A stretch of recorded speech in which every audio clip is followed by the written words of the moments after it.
प्यारे तलबा व तालिबात अस्सलाम वालेकुम। इससे पहले के पीरियड में हमने मादनियात के बारे में पढ़ा था, जिसमें लोहा, तांबा, बॉक्साइट के बारे में हमने मालूमात हासिल की थी। अब उसके बाद आज हम देखेंगे अबरक के बारे में। तो दुनिया में अबरक की पैदावार में भारत का मकाम अव्वल नंबर पर है, यानी पूरी दुनिया में सबसे ज़्यादा अबरक की पैदावार कहाँ होती है? भारत में होती है। तो अबरक ये आग से महफूज रखने वाला, बिजली के बहाव का गैर मौसिल होने की वजह से इसका इस्तेमाल बिजली के आलात बनाने के लिए होता है, जैसे कि रेडियो, टेलीफोन, मोटर गाड़ी, हवाई जहाज़ वगैरह बनाने में होता है। तो भारत में सबसे ज़्यादा अबरक बिहार में होता है, उसके बाद झारखंड, आंध्र प्रदेश और राजस्थान में भी अबरक की पैदावार ज़्यादा होती है। इसके अलावा कर्नाटक, मगरबी बंगाल और तमिलनाडु से भी अबरक हासिल होता है। इसके बाद देखेंगे सीसा। तो सीसे की धात को गैलिना कहा जाता है। ये धात मुलायम और वज़नदार होती है। इसका इस्तेमाल मिली जुली धात बनाने के लिए किया जाता है। तो सीसे का इस्तेमाल बिजली के तार, रंग, कांच, रबर, स्टोरेज, बैटरी की बनावट में भी किया जाता है। भारत में सबसे ज़्यादा सीसा राजस्थान, आंध्र प्रदेश और तमिलनाडु से हासिल होता है। इसके अलावा मगरबी बंगाल, मध्य प्रदेश, उत्तर प्रदेश, ओडिशा, महाराष्ट्र जैसी रियासतों से भी हासिल होता है। तो सीसे की पैदावार बहुत ज़्यादा मिक़दार में होने के बावजूद भी हमारी ज़रूरतें पूरी नहीं हो सकती है, इसलिए गैर मुल्कों से सीसा मंगवाना पड़ता है, यानी दरामद करना पड़ता है। उसके बाद देखेंगे चूने के पत्थर। तो चूने का ज़्यादातर इस्तेमाल सीमेंट बनाने में होता है। इसके अलावा लोहे को पिघलाने में, कीमियावी सनतों में, साबुन बनाने में, रंग बनाने में, मकाना तामीर करने में, कागज़ और शक्कर को साफ़ करने के लिए भी इस्तेमाल किया जाता है। तो हमारे मुल्क में 70% चूने की पैदावार करने वाली रियासतों में आंध्र प्रदेश, राजस्थान, गुजरात, मध्य प्रदेश और तमिलनाडु का शुमार होता है। गुजरात के जूनागढ़, जामनगर, कच्छ, अमरेली और खेड़े में चूने की पैदावार ज़्यादा होती है। इसके अलावा जामनगर ज़िले में से मिलने वाले चूने के पत्थरों में 97% चूने का मादा पाया जाता है। उसके बाद हम देखेंगे हल्की क़ुव्वत के मादनियात। हल्की क़ुव्वत के मादनियात यानी जिससे हरारत मिलती हो, गर्मी मिलती हो। तो हल्की क़ुव्वत की मादनियात में कोयला, मादनी तेल, कुदरती गैस और एटमी मादनियात का शुमार होता है। हल्की क़ुव्वत के वसाइल की दर्जाबंदी। तो हल्की क़ुव्वत के वसाइल की दर्जाबंदी मुख्तलिफ़ तरीक़ों से की जाती है, जिसमें रस्मी वसाइल और गैर रस्मी वसाइल, तिजारती और गैर तिजारती वसाइल का शुमार होता है। तो अब रस्मी वसाइल किसे कहते हैं? ऐसे वसाइल जो एक बार इस्तेमाल करने के बाद दोबारा हासिल नहीं होते, जैसे कोयला है, मादनी तेल है, कुदरती गैस। तो ये ऐसे वसाइल है जो एक बार इस्तेमाल होने के बाद दोबारा हासिल नहीं होते। गैर रस्मी वसाइल किसे कहेंगे? तो ऐसे वसाइल जो कभी ख़त्म नहीं होते, जैसे आबी तवानाई, बादी तवानाई, शमसी तवानाई, बायोगैस, ज़ेर ज़मीन की तवानाई, भरती तवानाई वगैरह। ये गैर रस्मी वसाइल है, यानी इस्तेमाल करने के बाद भी दोबारा हासिल होते हैं।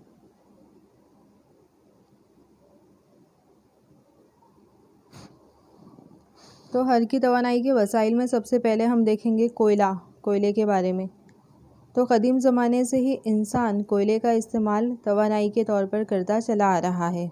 अब यहाँ सवाल ये पैदा होता है कि ज़मीन के अंदर कोयला किस तरह बना होगा।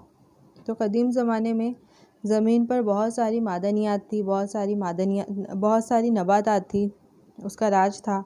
ज़मीन के अंदरूनी हिस्से में हरकत की वजह से ये नबातात ज़मीन के अंदरूनी हिस्से में दफन हो गई। नतीजे में ज़मीन की हरारत और दबाव की वजह से कार्बन का जुज़्व रखने वाले दरख्त और हैवानात का सुस्त रफ्तार जलने का अमल होता चला गया, जिसकी वजह से नबातात कोयले में तब्दील हो गई और इस तरह कोयला वजूद में आया। तो आज से तकरीबन 25 करोड़ साल पहले के ज़माने को कार्बोनिफरस दौर के तौर पर पहचाना जाता था, क्योंकि इस दौर में दरख्तों के जलने का अमल बहुत ही सुस्त रफ्तार था। यही वजह है कि उनके अंदर मौजूद कार्बन अंसर कोयले में तब्दील होते गए। तो भाप मशीन की ईजाद होने से कोयले का इस्तेमाल बढ़ता चला गया। उसकी वजह से रेलवे, आग बोट यानी जो समंदर में जहाज़ चलता है वो, तो कोयले का इस्तेमाल इन वसाइल में होने लगा। इसके अलावा बरकी तवानाई की ईजाद से हरारती बिजली की पैदावार में कोयले ने एक बहुत अहम मादन का मकाम हासिल किया है। तो कोयले से बहुत सारी ज़ैली पैदावार भी हासिल होती है, जैसे कि डामर कोयले से हासिल होता है, ammonia gas, ammonia sulphate, crude oil वगैरह। तो कोयला जो है वो परत वाली चट्टान से हासिल होता है और कोयले की 4 किस्में हैं। नंबर 1 है एंथ्रेसाइट कोयला, नंबर 2 है बिट्यूमिन्स कोयला, नंबर 3 है लिग्नाइट और नंबर 4 है पीट कोयला।